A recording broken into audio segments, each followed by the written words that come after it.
പ്രിയപ്പെട്ട സുഹൃത്തുക്കളെ, നമസ്കാരം. ഞാൻ ഇന്ന് ഒരു പുസ്തകം നിങ്ങളെ പരിചയപ്പെടുത്താനാണ് ആഗ്രഹിക്കുന്നത്. ഇതാണ് ആ പുസ്തകം. നെപ്പോളിയൻ ഹിൽ എഴുതിയ ചിന്തിക്കുക സമ്പന്നരാകുക, തിങ്ക് ആൻഡ് ഗ്രോ റിച്ച് എന്ന് പറയുന്നൊരു പുസ്തകമാണ്. ഇംഗ്ലീഷിലുള്ള പുസ്തകത്തിൻ്റെ പരിഭാഷയാണ് ഞാൻ വായിച്ചത്. എൻ്റെ കയ്യിലിരിക്കുന്ന ഈ പുസ്തകം. പ്രിയപ്പെട്ടവരെ, എന്താണ് ഇപ്പോഴിങ്ങനെ ഒരു പുസ്തകം പരിചയപ്പെടുത്തുന്നതിനുള്ള പ്രസക്തി എന്ന് സ്വാഭാവികമായും നിങ്ങൾ ആലോചിക്കാം. എത്രയെത്ര പുസ്തകങ്ങൾ നമ്മൾ വായിക്കുന്നു. സ്നേഹിതരെ, എൻ്റെ ജീവിതത്തിൽ ഞാൻ വായിച്ചിട്ടുള്ളതിൽ എന്നെ ഏറ്റവും അധികം സ്വാധീനിച്ച പുസ്തകം ഒന്ന് ഈ തിങ്ക് ആൻഡ് ഗ്രോ റിച്ച് എന്ന് പറയുന്നത് നെപ്പോളിയൻ ഹില്ലിൻ്റെ പുസ്തകം. എന്തുകൊണ്ട്? ഈ പുസ്തകം കോടിക്കണക്കിന് ജനങ്ങളെ ലോകത്താകമാനം സ്വാധീനിച്ചിട്ടുള്ള പുസ്തകമാണ്. അപ്പോൾ തന്നെ സ്വാഭാവികമായിട്ട് നിങ്ങൾക്കറിയാം അതിൻ്റെ ഒരു മൂല്യം എന്തുമായിരിക്കും. ഞാൻ കൂടുതൽ അതിൻ്റെ ഇൻട്രൊഡക്ഷനിലേക്ക് പോയി സമയം കളയുന്നില്ല. ഈ പുസ്തകം 7 കാര്യങ്ങളാണ് നമ്മളെ പഠിപ്പിക്കുന്നത്. നമ്മുടെ ജീവിതത്തിൻ്റെ വിജയത്തിന് ആധാരമായ, നമ്മുടെ ഓരോരുത്തരുടെയും ജീവിതത്തിൻ്റെ വിജയത്തിന് ആധാരമായി നമ്മൾ സ്വീകരിക്കേണ്ട 7 കാര്യങ്ങൾ. ഒന്ന്, നമുക്കൊരാഗ്രഹം ഉണ്ടായിരിക്കും.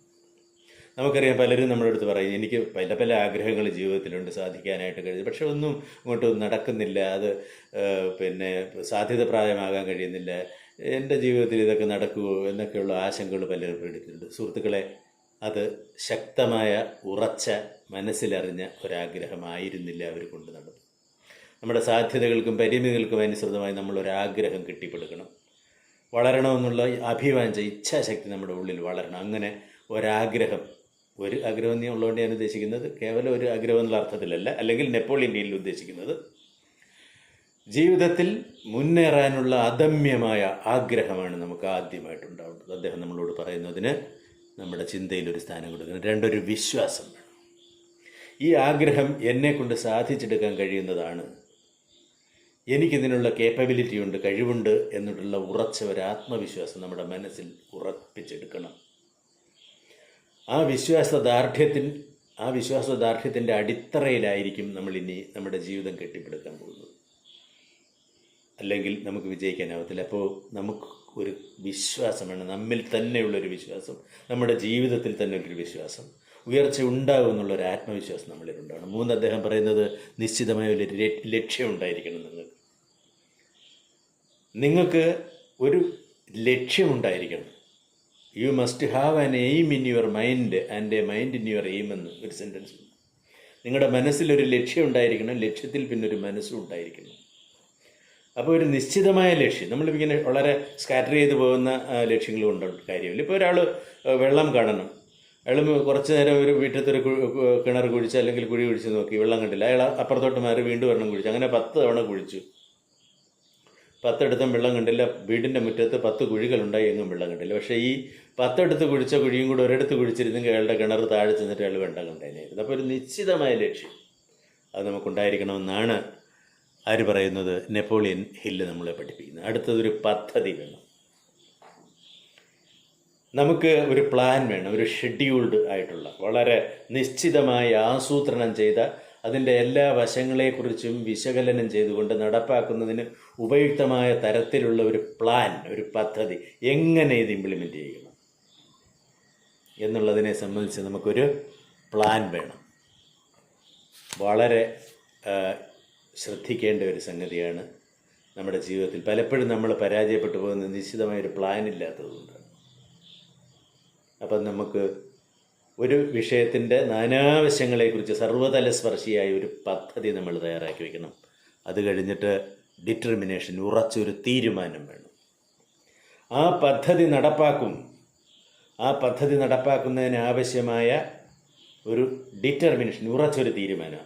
അതിനെന്തൊക്കെ കാര്യങ്ങൾ അടുത്തടുപ്പിക്കണം, ഏതെല്ലാം രീതിയിലുള്ള ഇടപെടലുകൾ നടത്തണം, ആരെയൊക്കെ സഹായത്തിന് തേടണം, ഇനി ചിലരെയൊക്കെ മാറ്റി നിർത്തണമെങ്കിൽ അവരെ മാറ്റി നിർത്തണം, ഏതെല്ലാം മുന്നൊരുക്കങ്ങൾ നടത്തണം, അതിന് ആവശ്യമായ എല്ലാ സാമഗ്രികളും സജ്ജമാക്കുന്ന തരത്തിലുള്ള ഒരു തീരുമാനമാണ് നമുക്ക് വേണ്ടുന്നത്. ആ തീരുമാനം നമുക്ക് അനിവാര്യമാണ്.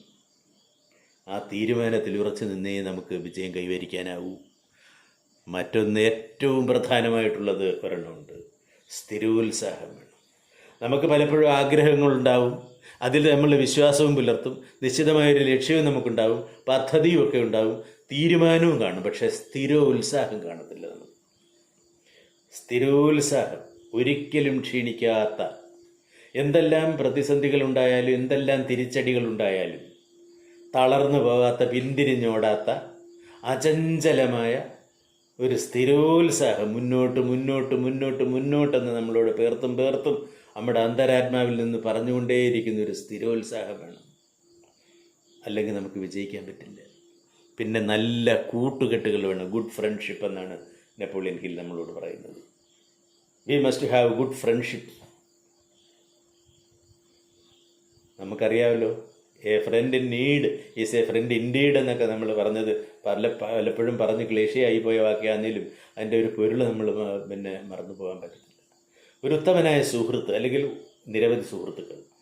നമുക്ക് നമ്മുടെ മുഖം നേരെ കാണാൻ പറ്റത്തില്ല, കണ്ണാടി ഉണ്ടെങ്കിൽ നമ്മുടെ മുഖം കാണാൻ പറ്റത്തില്ല. അതുപോലെ നമ്മുടെ കുറ്റങ്ങളും കുറവുകളും മറ്റൊരാൾ പറഞ്ഞു തരുമ്പോഴാണ് നമുക്ക് കൃത്യമായി ബോധ്യപ്പെടുന്നതും അത് തിരുത്താൻ കഴിയുന്നതും അതിനകത്തുള്ള പോരായ്മകൾ എന്തൊക്കെയാണെന്ന് അപഗ്രഥിച്ച് മനസ്സിലാക്കാൻ കഴിയുന്നു. അപ്പോൾ നമുക്ക് ഒരു നല്ല കൂട്ടുകെട്ടുണ്ടായിരിക്കണം. ഇങ്ങനെ 7 കാര്യങ്ങൾ അദ്ദേഹം ഉറപ്പിച്ച് പറയുകയാണ്. ഈ 7 കാര്യങ്ങളാണ് നെപ്പോളിയൻ ഹിൽ അടിവരയിട്ട് നമ്മളോട് പറയുന്നത്. അതിനോടൊപ്പം അദ്ദേഹം സൂചിപ്പിച്ച് പോകുന്ന ഒരു കാര്യം, ആനുഷംഗികമായി ഈ പുസ്തകം വായിച്ചപ്പോഴും എൻ്റെ ചിന്തയിലും ഒക്കെ എനിക്ക് തോന്നിയ ഒരു പോയിൻ്റ് കൂടെ ഞാൻ നിങ്ങളുടെ അനുവാദത്തോടു കൂടി ഇതിനോട് കൂട്ടിച്ചേർക്കുകയാണ്. അത് സഹജമായ ഒരു വിശേഷ ബുദ്ധിയാണ്. അത് അദ്ദേഹം സൂചിപ്പിക്കുന്നുണ്ടെങ്കിലും ഒരു പ്രത്യേക ഹെഡിങ് ആയിട്ട് നമ്മളൊരു പദ്ധതിയോടുകൂടി, ആഗ്രഹത്തോടുകൂടി, വിശ്വാസത്തോടുകൂടി, ഒരു നിശ്ചിത ലക്ഷ്യത്തോടുകൂടി, ഒരു തീരുമാനത്തോടുകൂടി, സ്ഥിരോത്സാഹത്തോടുകൂടി, നല്ല കൂട്ടുകെട്ടോടുകൂടി ഒക്കെ തന്നെ മുൻപോട്ട് പോകുന്നെങ്കിലും സാഹചര്യത്തിൻ്റെ അനുസൃതമായി നമ്മളെ ചിട്ടപ്പെടുത്തി ട്യൂൺ ചെയ്ത് ഓരോ സാഹചര്യത്തിന് അനുഗുണമായി വേണ്ടതേത് വേണ്ടാത്തതേത് എന്ന് വ്യവച്ഛേദിച്ചറിഞ്ഞ് തിരിച്ചറിഞ്ഞുകൊണ്ട് ഏറ്റവും അനുയോജ്യമായത് തിരിച്ച് നമ്മുടെ ജീവിതത്തിന് ഉപയുക്തമായതിനെ ത്യാജഗ്രാഹ്യ ബോധത്തോടുകൂടി വേണ്ടതിനെ എടുക്കാനും വേണ്ടാത്തതിനെ തള്ളാനും കഴിയുന്ന സവിശേഷമായ ഒരു വിശേഷ ബുദ്ധി കൂടി നമ്മളുണ്ടെങ്കിൽ നമ്മൾ വിജയിച്ചു. ഒരു ശക്തിക്കും നമ്മളെ പരാജയപ്പെടുത്താൻ പറ്റില്ല. ഇത്രയും ആസൂത്രണത്തോടെ നമ്മുടെ ജീവിതത്തിനെ കെട്ടിപ്പടുക്കാൻ. എന്നെ കേൾക്കുന്ന പ്രിയപ്പെട്ട രക്ഷിതാക്കളെ, നിങ്ങളുടെ കുഞ്ഞുങ്ങളോട് നിങ്ങളിത് പറയണം. പഠിച്ചു വളർന്നു വരുന്ന നിങ്ങളുടെ വിദ്യാർത്ഥികളായ മക്കളോട് നിങ്ങൾ നെപ്പോളിയൻ ഹില്ലിൻ്റെ ഈ പുസ്തകത്തെക്കുറിച്ച് പറയണം, ഇതിലെ പോയിന്റുകളെക്കുറിച്ച് പറയണം. അവരെ പ്രചോദിപ്പിക്കണം. ആ പ്രചോദനം ഒരു സ്പാർക്കായി, ഒരു സ്ഫുലിംഗമായി അവരുടെ ഉള്ളിൽ കിടന്ന് വളർന്ന് അവരുത്തമ പൗരന്മാരായി ജീവിതത്തിൽ വിജയം നേടുന്ന വലിയ മഹാരഥന്മാരായി മാറുമെന്നുള്ളതിൽ എനിക്ക് ഒരു സംശയവുമില്ല. വീണ്ടും നല്ല ഒരു വിഷയവുമായി നമുക്ക് കാണാം. നിങ്ങളുടെ സ്നേഹത്തോടെ, മോഹൻദാസ്.